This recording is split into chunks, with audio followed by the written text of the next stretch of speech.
You're listening to the Overfunctioning Leadership Podcast Brumble, leaving you with a fun fifth Tuesday's food for thought. Well, hello and welcome to this week's Brumble, which means Brain Rumble. I'm your host, Zac. And I'm Alex. And we're here to Brumble with you. Alex, what do we do on Brumbles? Well, we put our podcast every Tuesday, and sometimes there's a third Tuesday in the month, and this is the third Tuesday. Well, there's the fifth Tuesday. There's 3 Tuesdays that we could potentially record on. We record on we release on the 1st and the 3rd, and then also the 5th, but there's 5 total. Don't want to make you look like an idiot. Yeah, well, I'm a little cobwebby right now. You know, it's 6th season. Yeah, I'm like a caterpillar. Oh, and you're cocooning? Cocooning about right to now. Blossom? Mm-hmm, yeah. Is that what that is up top? Yeah, it's a little caterpillar. It's if up you on didn't my see lip. in the video image or the still that we posted with the Alex is looking very fine. Yes, exactly. I agree with this myself. Anyways, so by the way, this is brought to you by Of Leadership. So there's that. So Zac does not exactly know what this Brumble is about. One of my favorite things to do is just to bring up things and not tell, anybody else about what I'm thinking. So one of the big pros of our whole organizational structure is the lack of organizational structure. Yes, exactly. Yeah. Mm-hmm. Yeah. So so this Brumble is going to be coming out on, I believe, on 10/30, right? Which is the day before Halloween. So what wouldn't be better? Thus, the mustache, the glasses, the pins here of, one of my favorite actors of all time. All-time favorite actor. Nicolas Cage, not really. He broke Abed in Community. That's how you know he's a unique fellow. That is true. We are going to talk about Halloween, in particularly maybe horror movies. We'll see where it goes and how it is when it comes to bone family systems theory. How does Halloween work and why does it work? Oh, man. That's a great topic. Not particularly great for me because, my threshold for anxiety, Alex, do you know how high it is?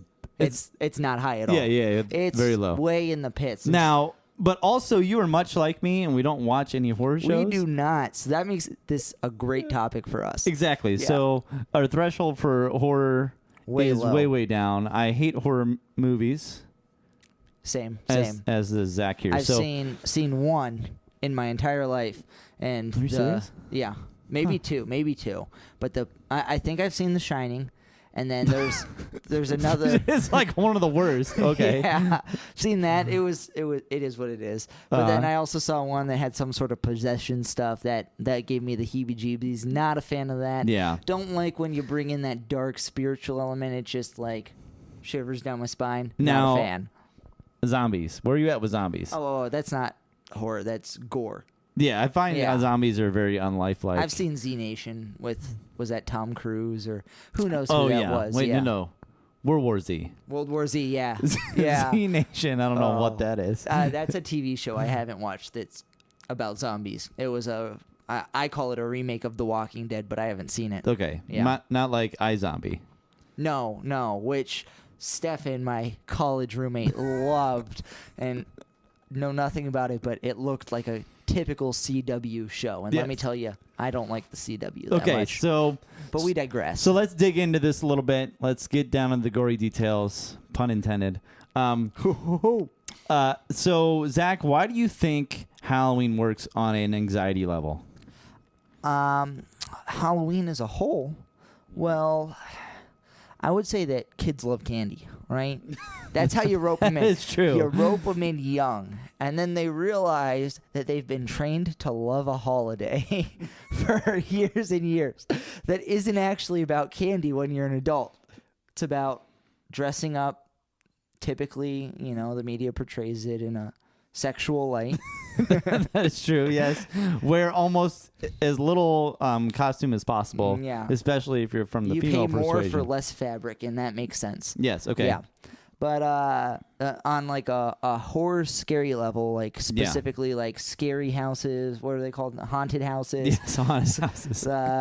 There's one that travels into churches. Apparently, I saw that on at a church near me. They come in and it's like I don't know what it's called. It's something. I don't remember, but churches do it too, where it's like hell and yeah, anyways. it's terrifying. Yeah, okay. Terrifying. Yeah. Anyway, but it's interesting because people are going to be scared. Yes, a lot. And they want to scream. They want to be shocked.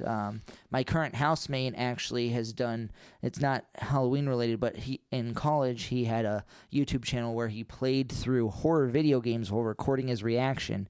And that's what his YouTube channel was. Oh, and lovely. it was him shrieking and screaming, and he didn't like it, but he did apparently because he kept doing it. So I don't know. What do you think is going on there? Well, I think from an anxietal level, right? Is this acute anxiety?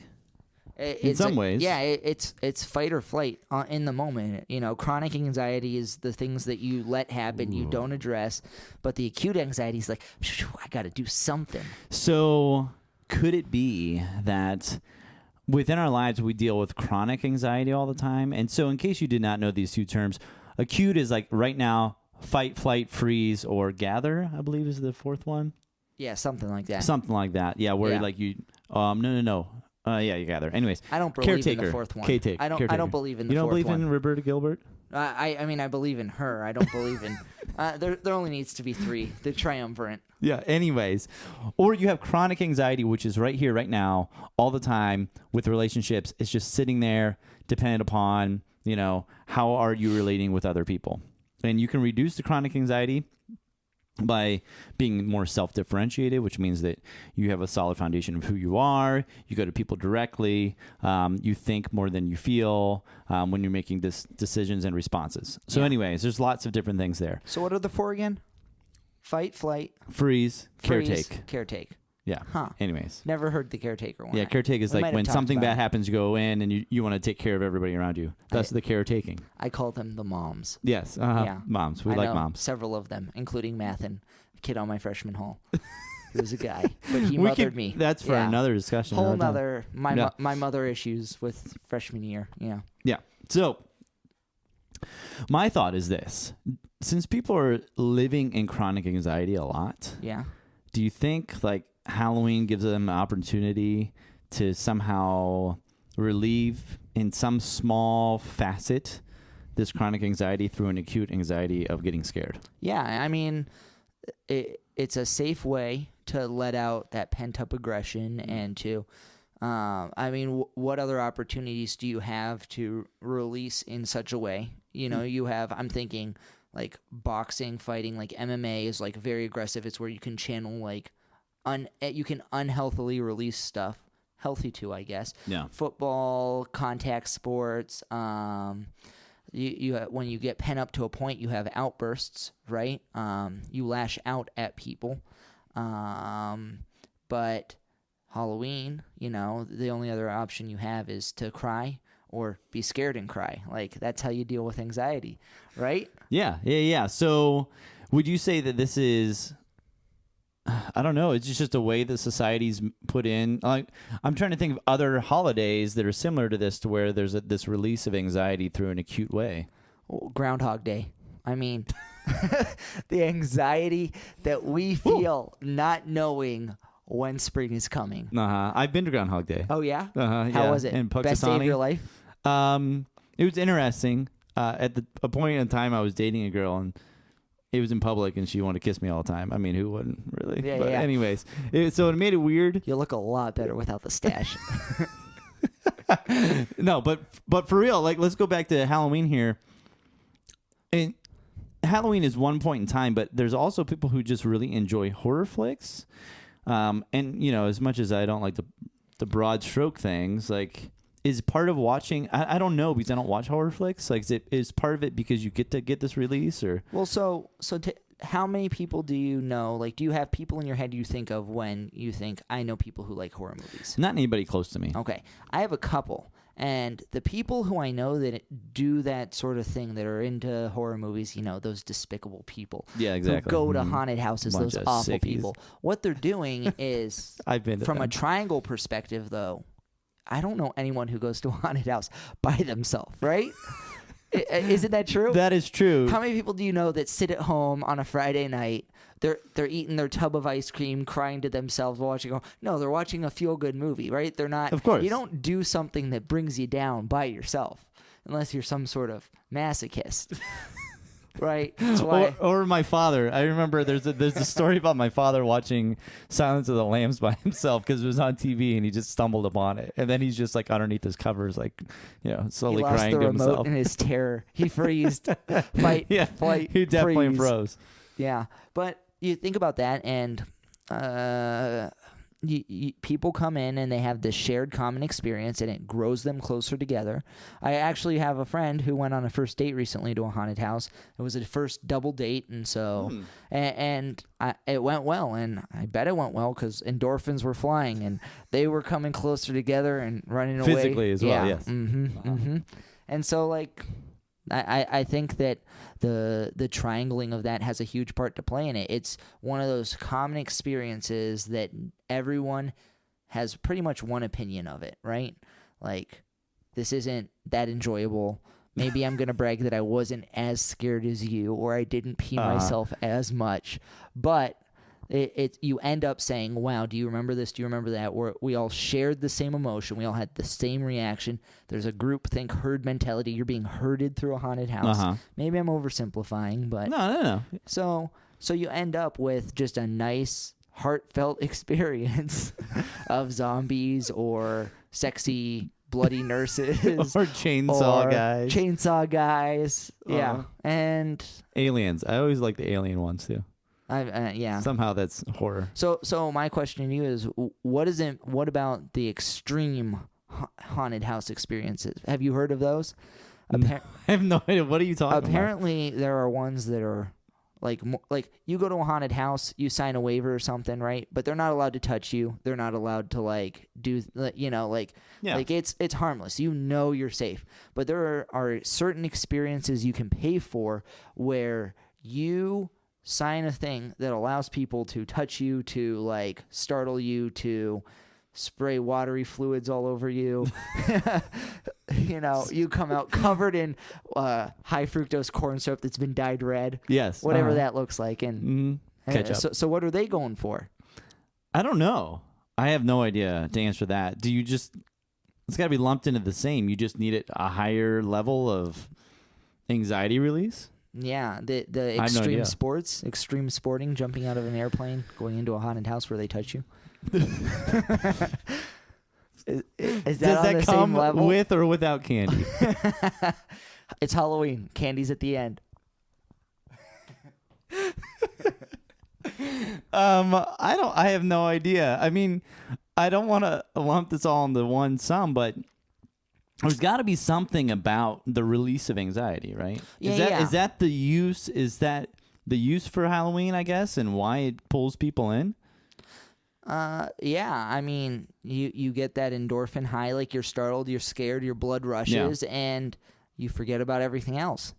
Yeah. I mean, without going into a spiritual realm, which there's other reasons I would be persisting to say why people like Halloween, but all your cultish friends.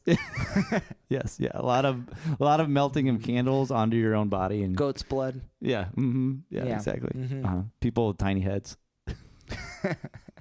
and pins, shrunken heads, ears on a necklace. Yeah. So, Zach, Halloween, good or bad?